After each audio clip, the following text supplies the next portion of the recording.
The first question was talking about the use of the VSI models internationally, and they are in 33 countries. The founders have done an excellent job in marketing, or as they always say, the markets have been looking for them. And they've been able to serve that market on an as required basis. And it is gaining great popularity and traction as far as the opportunity for using simulation. I think there's a global demand for the initial steps of having simulation, because that's one of the more challenging aspects of veterinary medicine, is taking in the lecture, the textbook, the laboratory, and getting that first step of the three-dimensional, and many times the what we call the tactile or the palpation sensations of a model before we subject students to the live animal.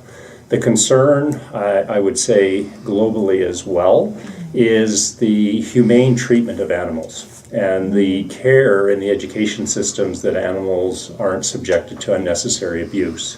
So there has been a huge gap from the days when I trained.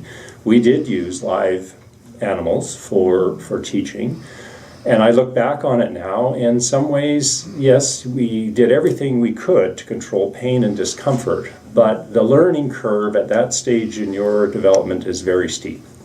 So use of models is really a great potential and current asset.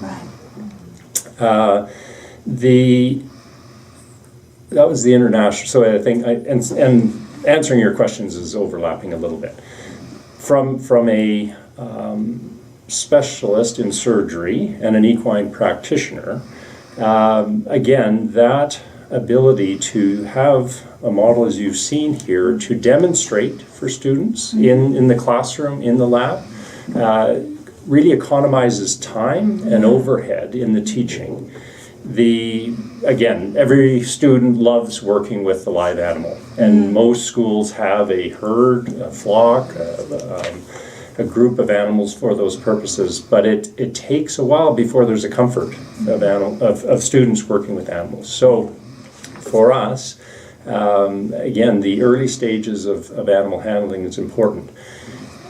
The potential to use these models as teaching in surgery, I think, is huge. I think it's been developed, or it's ongoing in the human world, and I see the same potential for training of surgery skills. I mean, you look at the suture pads. You know, to be able to have something that is very tissue-like for those initial sutures is tremendous. I was trained on learning how to suture a banana. Yeah. You know, and so they tried to create something that you could take home and practice on. So these are really valuable for training all surgeons. Their third question. So we had the specialist, and we had the use of the models. Now you mentioned Japan, but we're talking, you know, I can't speak for the training program in Japan. It'd be interesting to go over and see where their students are how they're trained and what their job opportunities are. In North America and lots in Europe, there's a real challenge in getting students trained in large animal procedures.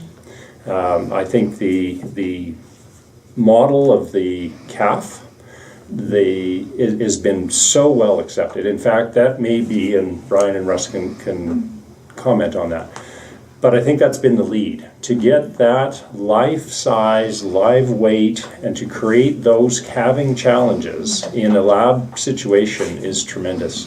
Because again, you want to be able to do something that's basically, as we say, blind, so you're not visualizing, that you learn with your palpation and your tactile skills.